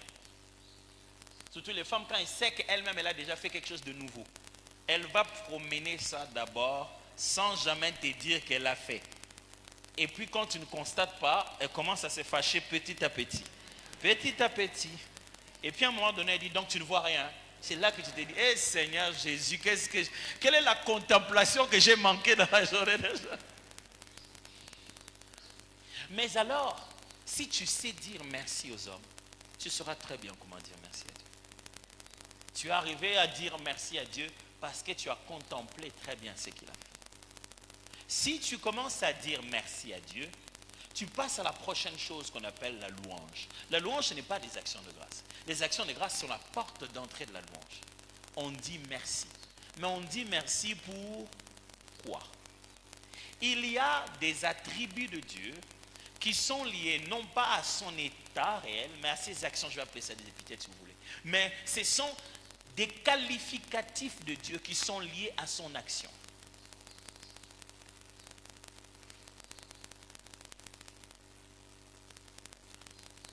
C'est parce qu'il a gagné un match qu'on l'appelle champion. Sans match, il n'y a pas de champion. Quand tu l'appelles champion, on dit que tu lui as fait des éloges. Louer Dieu, c'est lui faire des éloges. Dire des qualificatifs qui sont liés à sa réalisation. C'est-à-dire que si je regardais le ciel et la terre, je dis waouh! Je dis merci Seigneur d'avoir créé le ciel et la terre. Et maintenant je lui fais les éloges. Le Dieu précis dans ses œuvres. Profond dans les détails. Je suis en train de voir en lui ce qui se manifeste qu'à cause de ce qu'il a fait. C'est pour cette raison que puisque chrétiens, païens, nous tous, nous bénéficions de la même nature de l'univers, on peut tous contempler la même chose. C'est pourquoi nous tous, on peut dire merci pour le souffle de vie de la même manière. C'est pourquoi nous tous, on peut aussi louer, dire des choses, des éloges au sujet de Dieu. Mais là, Après vient l'adoration. L'adoration maintenant, c'est exprimer l'amour dans la relation. Vous devez vous connaître. Tu ne lui dis pas ce qu'il est parce qu'il l'a fait. Tu lui dis ce qu'il est même quand il n'a rien fait. Mon ami n'a pas besoin de faire quoi que ce soit pour être mon ami. Mon ami, c'est mon ami. Est-ce que quelqu'un comprend? On raconte l'histoire un jour de jeunes filles qui sont allées devant une vitrine où il y avait on vendait de bijoux, elles étaient là debout, il semblait qu'elles étaient 3. Et chacune d'entre elles était en train de regarder les bijoux, c'était trop beau. Et puis, un monsieur est venu à côté d'elle, elle a dit, qu'est-ce que vous voudrez bien parmi ces bijoux, si on doit vous offrir un bijou? La première fille a dit, ah, ce collier-là, oh non, c'est trop beau, si on pouvait me le donner. Ok, le collier, vous voulez le collier, ok. La deuxième fille a dit, et toi, tu veux le dire, ah, ces boucles d'oreilles pendant là, ah, c'est trop beau. La troisième lui a dit, mais toi, tu veux quoi? Elle dit, oh, non, rien, ça va. Elle dit, oh, maman, toi, tu veux quoi? Toi, tu veux rien, on ne sait jamais. Elle dit, non, ça va, moi, je veux pas de bijoux. Ah. En réalité, le monsieur qui leur parlait, c'était le bijoutier. Donc c'était le propriétaire de la bijouterie et tout. Et dit, madame, vous pouvez rater comme ça seulement, mais vous voulez rien dedans? Il dit, non, moi je ne veux pas de bijoux, je veux le bijoutier. Celui qui a le bijou n'a que ce bijou. Celui qui a le bijoutier a tous les restes de bijoux. C'est pourquoi lorsqu'un adorateur entre dans l'adoration, il ne s'inquiète pas de ce qu'il va manger. Il n'était pas venu pour manger. Il était venu rencontrer celui qui nourrit. Et à un moment donné, l'heure de manger va arriver. Il s'en occupera dans la relation et non pas dans la demande. Ici, on a bâti une relation qui nous a permis de comprendre que celui qui fait l'œuvre, quel est son caractère. Je reprends. Ici, j'ai vu une œuvre qui a été faite. On a fait la sculpture. Belle sculpture Fikine. Je me rends compte qu'il est ingénieux dans les détails, qu'il est précis, qu'il est un bon sculpteur, je lui fais des éloges. Mais après, je le rencontre en tant que personne, je me rends compte qu'il est amusant. Ça n'a rien à voir avec la statue. Je me rends compte qu'il est beau, ça n'a plus rien à voir avec la statue. Je me rends compte qu'il est gentil, qu'il fasse des statues ou pas, il est gentil. Qu'il me donne à manger ou non, il est amour. Qu'il fasse quelque chose pour moi ou pas, qu'il me bénisse ou non, Dieu est esprit, ça ne va pas changer. À partir du moment où j'ai compris que c'est lui qui a fait la sculpture de la Fikine est quelqu'un de gentil, on s'est passé des numéros, pas pour qu'il me fasse qu'une sculpture, mais pour que je maintienne une relation avec lui en tant qu'individu. Là, tu as commencé à vivre l'adoration. Tu as bâti maintenant une relation. Et pendant que tu le dis, au moment de l'adoration, au moment où on parle, cette fois-ci, on ne fait plus des descriptions des éloges. On fait les descriptions du caractère, de la nature de la personne de Dieu. Et dans la nature de la personne de Dieu, vous avez plusieurs choix. Soit vous allez parler des titres de Dieu, soit vous allez parler des fonctions de Dieu, soit vous allez parler des attributs de Dieu. Donc, vous parlerez des attributs comme Yahweh Rapha, Yahweh Jireh, qui sont là-bas. Plutôt, pardonnez-moi, ça c'est plutôt les noms de Dieu. Commençons par les attributs. Quand vous parlez des attributs de Dieu, vous direz qu'il est amour, il est esprit, il est bon. Ce sont des valeurs inhérentes à sa personne. Quand vous parlerez des fonctions, des titres de Dieu, vous serez en train de parler du fait qu'il est roi de rois, seigneur de seigneurs, maître de l'univers, créateur incréé. Et quand vous parlerez des noms de l'Éternel, alors vous parlerez de Yahweh Jireh, Yahweh Rapha, Adonai, Eloi, Yahweh Mekadishkem. Là, vous parlez de ces noms. Mais vous dites qui il est. Et quand vous n'avez plus de nom de la Bible, dites ce que vous avez compris de ce qu'il est dans votre relation à vous. C'est pour ça qu'on vous propose des chansons. On dit, cette chanson-ci, qu'est-ce que vous en pensez? Regarde ce qu'on a compris de Dieu. Ça rappelle tes souvenirs. Tu te dis, ça me rappelle la première fois que je l'ai rencontré. Il est vraiment comme ça. Il est vraiment comme ça. L'adoration, ce n'est pas le moment où tu pleures à l'église. Non, l'adoration, c'est le moment où tu parles à Dieu de qui il est. te rends compte devant qui tu es. Et ça ne s'alimente que par la Bible. Si tu ne lis pas la parole de Dieu, tu auras du mal à adorer. Moi, je connaissais, c'est un papa nous racontait un jour. Vous savez, il y a des gens qui empruntent les mots aux autres. Toi, tu adores, lui, il écoute tout et il les retient. Et lui aussi, il commence à répéter. Maintenant, le frère, pendant qu'ils adoraient, il n'entendait pas bien ce français-là. Vous savez, il y a des français, des choses que quelqu'un dit à côté de nous. On a retenu, mais on ne sait pas exactement ce que ça veut dire, on le dit. Un peu comme les récitations, quoi. Moi, il y a des récitations, quand j'ai appris qu'est-ce qu'on disait vraiment à l'intérieur. Et la fois où j'ai compris, les chansons de Michael Jackson disaient quoi? Et qu'il n'y a jamais eu de pile. J'ai été déçu. Et donc, pile n'existe pas. Donc, John Pile n'existe pas.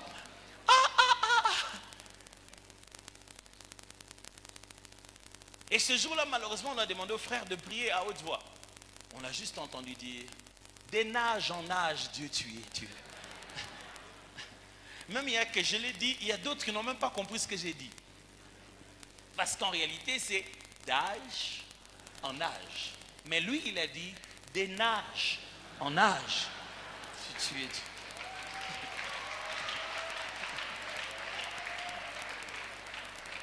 Je n'oublierai jamais ce papa qui est venu voir le conducteur de louange.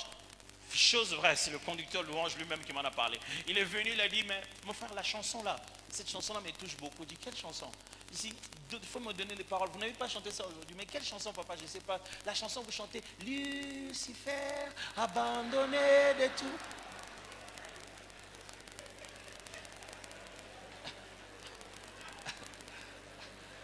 Vous vous imaginez qu'est-ce que lui il chante pendant qu'on prie?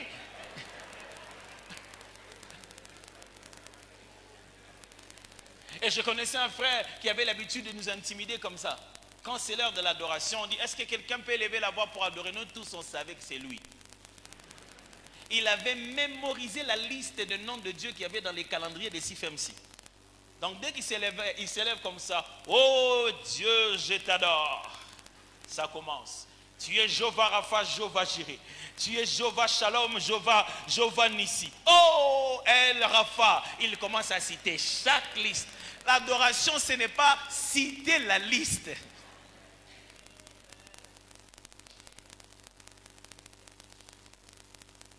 Parce que, vous savez, si vous allez dans chaque couple, chacun s'appelle un nom bizarre.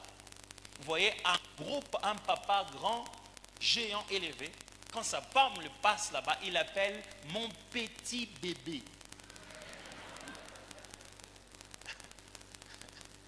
Ah, vous n'avez pas la révélation du petit bébé qu'il est. Non, vous n'avez pas cette relation-là. Quand vous voyez un homme, un intellectuel, un être humain, il passe comme ça, on l'appelle mon petit chou. Un humain qui s'est fait appeler au nom d'un légume. C'est qu'il y a une relation derrière. Quelqu'un aime quand elle passe, on l'appelle ma petite fleur. Et elle est contente qu'on l'appelle du nom d'une plante comme ça. Pourquoi? Ça définit une relation que vous n'avez pas avec lui. Je n'ai pas besoin d'emprunter le nom d'un Dieu quelque part. J'ai besoin de voir comment il s'est révélé à moi. Et je vais bâtir mon propre dictionnaire de ce que je vais dire, de combien bon il est pour moi. Et pour avoir ce langage-là, c'est la parole de Dieu qui te donne ça. Plus tu lis la parole, plus tu as le jargon pour parler le langage avec lui. Et plus tu es rempli de la parole, plus alors l'Esprit de Dieu va prompter en toi les bonnes paroles à dire au bon moment. Au point que toi-même tu dis une chose, tu te dis, wow, est-ce que c'était moi ça? Vous savez, des fois dans l'adoration, tu dis 2, 3, 4 fois, tu te dis, wow, j'ai dit quelque chose de bon, j'ai dit quelque chose de bon là. J'ai dit quelque chose de bon. Je me souviens que quand on avait du temps à prier avec Papa Alain, on n'entendait presque pas sa voix. Quand on priait, c'était à peine. Il était là en train de prier, mais il priait tellement bas, surtout qu'on priait ensemble. On n'entendait pas sa voix. C'était à peine qu'on l'entendait des fois parler en langue et ça sortait. Hein, ça sautait des fois. Oh, tu te dis, ok, donc il est à fond là. Mais vous n'entendez pas ce qu'il dit. Quand il se met maintenant à parler, tu dis, Seigneur, tu vois tout ce que j'ai dit là, oublie, prends ça, ce qu'il dit. Tu vois, normalement, Seigneur, je voulais dire ça, mais je ne savais pas comment dire. Seigneur, prends ces mots à lui, mets ça aussi sur mon compte. Tu as envie de dire, c'est-à-dire qu'il pleut si pas, tu dis, même toi, il continue, c'est trop beau. Où est-ce qu'il a eu ça?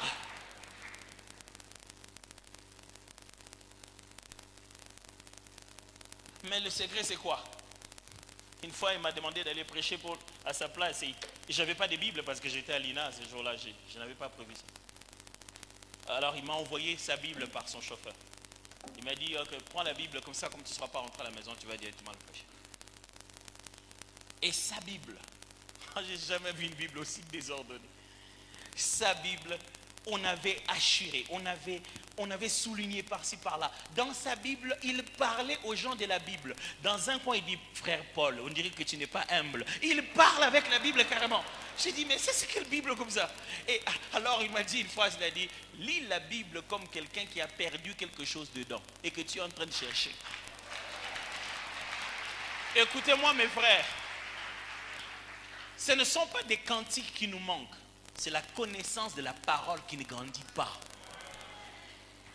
Et maintenant, l'église est habituée à tout ce qui va juste leur faire maman, c'est tout.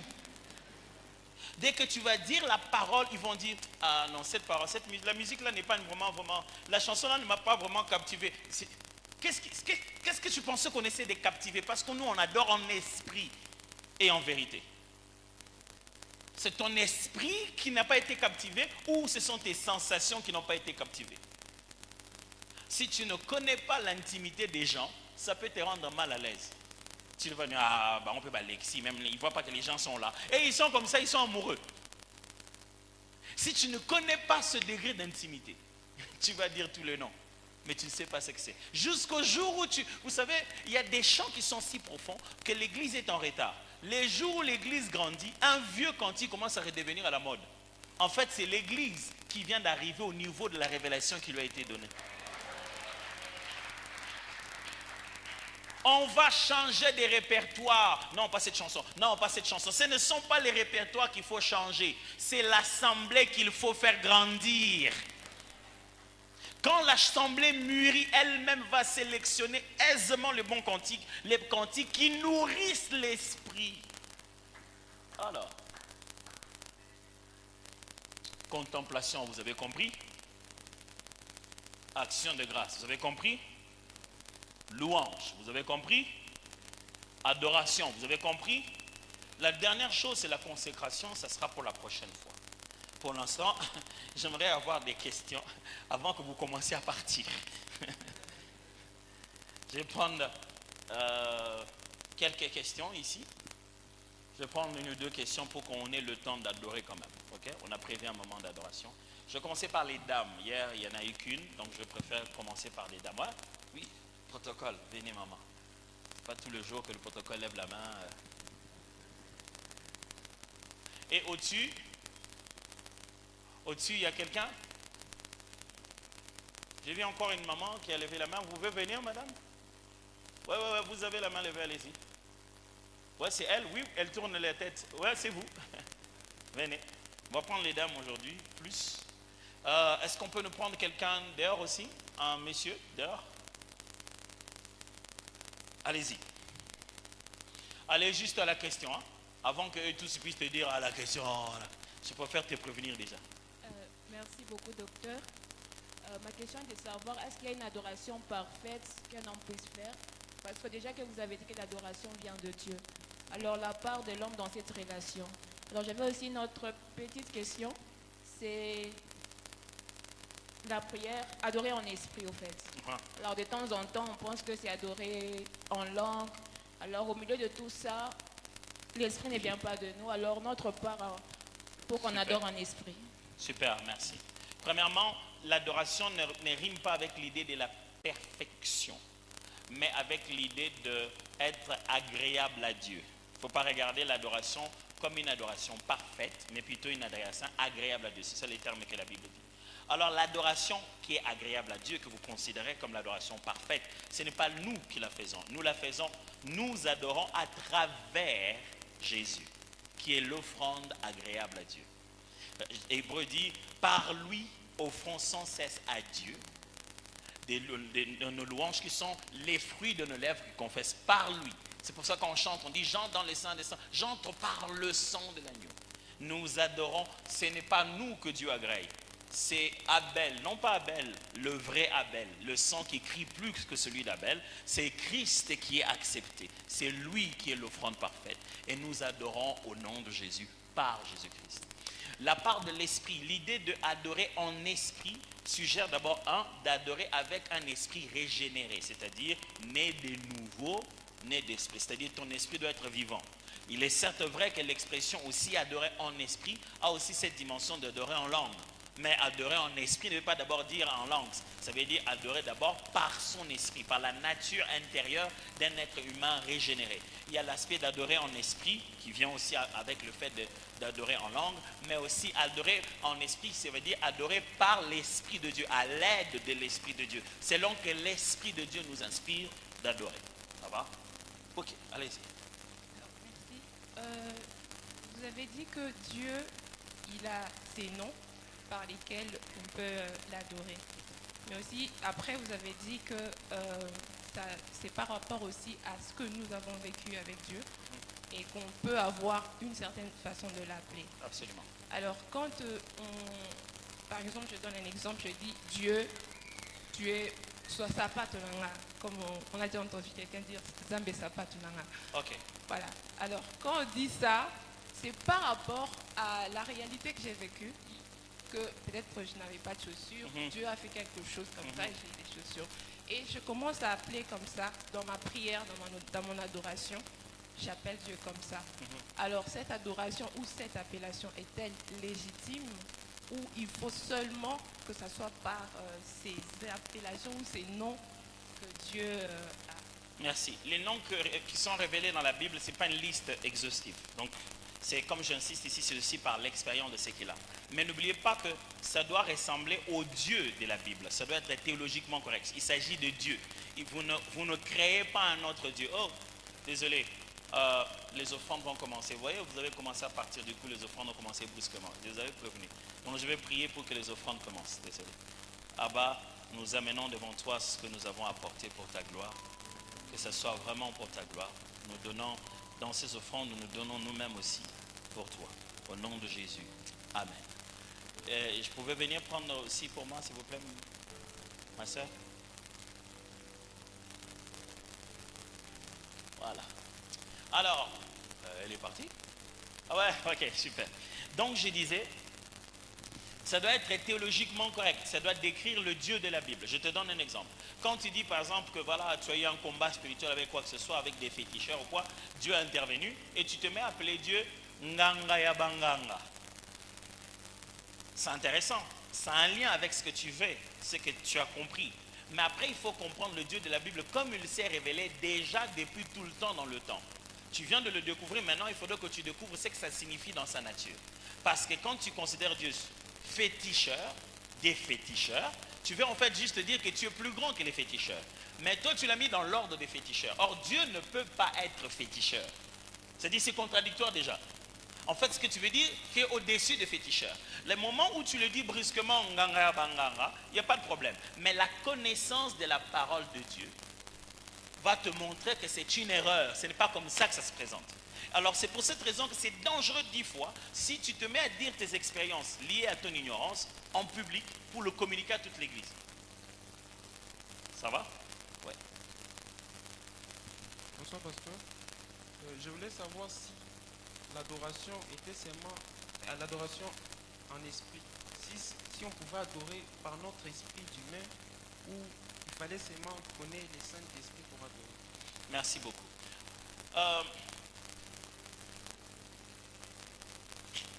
Il y a des notions un peu complexes que je dois t'expliquer, mais bon, je me demande si tu es prêt à entendre ça. Comment je vais te simplifier ça? Qu'est-ce que tu appelles par ton esprit d'humain? En fait, non, c'est une question rhétorique. Tu n'as pas d'esprit humain. Des fois, on a l'impression que l'homme a fabriqué son propre esprit. Ce que tu as, c'est le souffle de Dieu. L'esprit que l'homme a est de la nature divine. C'est Dieu qui l'a fait. Ce que tu appelles ton esprit là, ce n'est pas ton esprit à ta manière, que Dieu ne connaît pas. Non. Ton esprit là, c'est l'esprit que Dieu a donné à souffler à l'intérieur de toi. Maintenant, le problème avec la distance du péché, ton esprit ne comprend plus la lumière qui est censée fonctionner à l'intérieur. Quand l'esprit de Dieu, quand Dieu envoie son esprit sur toi, il vient rallumer ton esprit, revitaliser ton esprit pour qu'il prenne conscience de Dieu. Et maintenant, l'Esprit de Dieu te guide dans cette nouvelle. C'est comme si tu viens de te réveiller pour la première fois. Et il te montre comment ça se passe en réalité. Donc, en réalité, c'est l'Esprit de Dieu qui nous inspire à apprendre comment adorer Dieu. Mais ce n'est pas lui qui parle à notre place. Même quand c'est parler en langue. La Bible ne dit pas que l'Esprit parlera en langue en vous. Non. La Bible dit chacun de s'exprimer selon que l'Esprit lui donnait de s'exprimer. Le Saint-Esprit ne parle pas en langue. C'est nous qui parlons en langue selon que l'Esprit nous donne de l'exprimer. Il faut comprendre bien cette petite nuance-là. Alors, des fois, on a l'impression, qu'est-ce que je dois faire si je dois prier en esprit? J'attends que l'Esprit parle encore. Non, non, non, non, non. L'Esprit de Dieu habite en toi et commence à faire ce qu'on appelle le renouvellement de l'intelligence. Il t'enseigne, il t'apprend, il commence à te parler petit à petit dans le cœur. Petit à petit, c'est lui qui va commencer à te guider au fur et à mesure que tu pries. Quand tu pries, il y a une idée naturelle qui te vient juste de parler de Dieu comme ça. C'est lui qui te guide dans tout ça. Alors, tu ne dois pas croire que tu vas faire deux adorations séparées. Ça, c'est l'adoration de l'Esprit de Dieu. Ça, c'est l'adoration de moi-même. Non, quand tu es né de nouveau, tu es né d'esprit. C'est l'Esprit de l'Éternel qui t'a illuminé, qui t'a éclairé de l'intérieur. Et c'est lui qui place petit à petit à l'intérieur de toi une clarté de la connaissance de Dieu. Ça va? Très bien. Ouais. Bonsoir, docteur. Bonsoir. Bonsoir, docteur. Oui. Moi, je n'ai pas une question, j'ai une demande à vous faire. Ok. J'aimerais m'entretenir avec vous en privé, bien sûr avec votre permission. Ok. Merci pour votre demande. On va essayer de voir ça par les responsables pour voir, parce que quand je descends ici, je vais directement à l'aéroport. Je ne sais pas si ça va être vraiment possible. Mais on va voir les amis du protocole, ils vont voir ça avec toi, ok? Ouais, la dernière, j'espère que c'est une question. Ouais, allez-y. La dernière. Est-ce que les amis des Gaël peuvent prendre place pour qu'on commence déjà? Il est là en train de se lever, suivez-le. Oui. On écoute la dernière question pour qu'on se mette à chanter. Venez, le pasteur va. Allez-y, ma soeur. Ok, merci. Vous pouvez monter encore plus. J'ai 3 petites questions. On en prendra une seulement. D'accord, j'ai choisi une. C'est pas vraiment dans le cadre de l'adoration.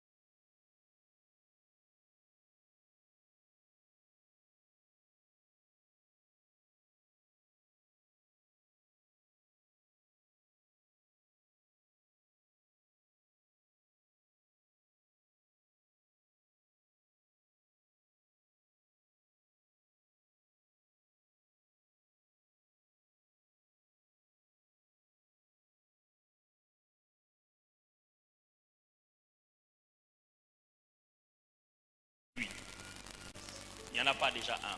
Et le but, ça ne veut pas dire d'exprimer une représentation de lui. Ça ne veut pas dire ça. Quand on dessine, on dit ça, j'ai dessiné un lion, et c'est ça le lion de la tribu de Juda. On n'a pas fait une représentation taillée de Dieu. Non, ce n'est pas la même chose. On a matérialisé l'imagination qui a été créée. Vous savez d'où vient le lion de la tribu de Juda? Le lion de la tribu de Juda vient du fait que Jacob avait béni la tribu de Juda en disant que Juda, tu es comme un lion. Et à partir de ce moment, l'image du lion est devenue le symbole du fagneau, donc du drapeau de la tribu de Juda. Depuis la Bible, l'image du lion, avant même l'arrivée du Christ, était déjà illustrée sur cet endroit-là. L'image taillée ici que Dieu, les seigneurs refusent, c'est qu'à l'époque, le peuple, leur Dieu, c'était une statue, quelque chose de physique, c'est vers là qu'on venait se prosterner. Pas le fait d'illustrer. N'oublie pas, le Dieu qui a refusé les images taillées a ordonné à Moïse de sculpter des séraphins, des anges qui ont, c'est pas des anges, les séraphins c'est une autre, qui couvrent avec leurs ailes la coffre, le coffre, comment on appelle, l'arche de l'alliance. Et c'est lui encore qui leur donne plein d'instructions sur comment il faut faire comme des dessins dans le tabernacle. Alors c'est pour sculpter en vue d'adorer. Ça va? C'était clair. Ok. Alors, j'aimerais savoir si les services des offrandes est terminé ou pas. Je suis sûr qu'il y a tout plein de questions. Mais comme on vous a dit, à partir du 15 septembre, n'est-ce pas? À partir du 15 septembre, nous reprenons les activités. C'est dans ces activités-là que vous trouverez les cours, dans leur format court. Vous suivrez ça avec moi si vous vous inscrivez. On les ira vraiment dans les formats courts, petit à petit, syllabus à l'appui. Il y a plus de temps que vous trouverez d'explications et des versets bibliques. Chaque fois, je ne vous en donne qu'un seul ici. Et c'est dans ce format-là. À partir du 15 septembre, les informations vont passer sur les réseaux sociaux, partagez avec les amis, découvrez où se trouvent les sièges, comment on s'inscrit, comment on commence à apprendre ces choses-là. Et comme je vous ai dit, il y a plusieurs niveaux, il y a vraiment plusieurs niveaux. Vous commencerez avec Gilgal, Judas, ainsi de suite. Vous irez un peu plus loin. Alors pour l'instant, on voudrait quand même, avec les amis de Gaël qui sont ici présents, juste un petit moment d'adoration. J'ai tout fait pour qu'on garde le temps encore.